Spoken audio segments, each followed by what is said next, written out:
Welcome back to the channel. Today I'm going to do a review on my Technolift TS2000S tire changer. This is made in China. It's a pretty heavy duty machine. I like it. I'll show you the good and the bad. I'll show you all the stuff I bought for it. Yeah, if you're in the market of buying one of these Chinese tire changers, go right ahead. They're a good investment. They'll pay for themselves within a year or two. I'm going to show you some stuff I bought for this. I'm going to start off what went wrong with this machine. This model changed tires from 10 inch to 24, and when I put a rim on, I flipped it over and I smashed it against my table, and it cracked it here and it cracked it there. So now when I flip the rim over, I place it gently. Nothing wrong with it is this regulator was start to leak. So I had a spare one. This one's made by Sears, but hey man, it works. I run it at 120 PSI or 125, and if I go any higher, the relief valve blows off. In the wintertime, it kind of, the cylinder, moisture went on the cylinder and it started to rust, so now I lube this up. Another thing is when I was using my bead breaker, when I applied air and I let go, there's a big air noise, and I opened up the cover on the left side. There's 4 bolts to cover, and I found that this muffler fell off the pneumatic valve. That was an easy fix. And I have to get really picky. This gauge is off by 1 PSI. I have to release a little bit of air, let go, and it goes to the right pressure. And I measured multiple times. It is off by 1 PSI. So. And for 6 years, that's the only thing that went wrong with it.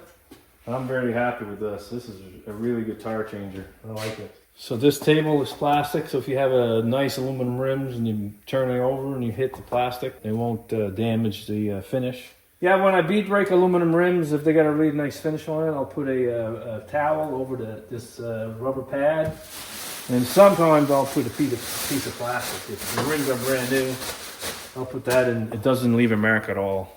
So these have to be lubricated. Here, the rails underneath. If not, they'll seize up. So this is a lubricator for the pneumatic cylinders. So when it gets low, you gotta put a light oil in there, and it lubes your cylinders. I put a shutoff valve because when I need to fill my air blaster, I can take the hose, fill it, and hook it back up, put it back on.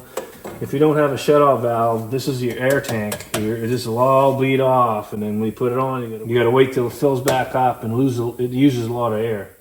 One of the best thing I bought for this tire changer is this tire helper. The manufacturer makes one for this, and it was like $1,200. Well, I bought this one on Amazon for around $400 Canadian. So everything here I buy on Amazon, and check out the links in the description below. If you're gonna do low profile tires, you definitely need a tire helper. You won't be able to change low profile tires on any machines without a tire helper. I'm going to make a video on how I change low profile tires in a day or two, so check the description below. I'll have a link there. Another thing, I bought these motorcycle adapter. They fit right over here and they tighten right up, and they work good. You can go down up to 5.5-inch rims. I use these plastic caps. They start to break off like that one. See, it's cracked right here. So I went on Amazon and I bought some, but they're not the right ones. I'm going to contact the manufacturer and order a set.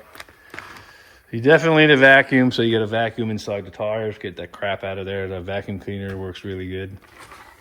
I bought different sizes lug nuts, 19 mil, 21 mil, or 13/16, and some Toyota ones right there, just in case.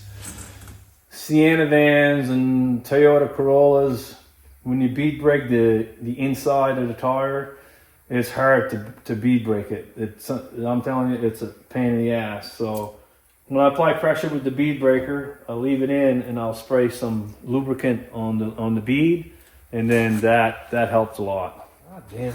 The little tip on balancing aluminum rims with these stick-on weights, I take the outside ones off and I leave the inside ones on.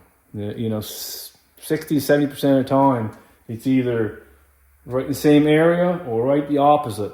So if it's the opposite, I take some away. If it's the same area, you can not as much. You can take some away, or you can add some. But sometimes you got to take them all out, and you got to buy this 3M eraser wheel, and then you just clean the glue off, and you gotta buy a can of automotive thinner. I'm telling you, this thing cleans everything. So you just put a little bit of the automotive thinner, and I'm telling you, that cleans it really good. So of course you need tire lube.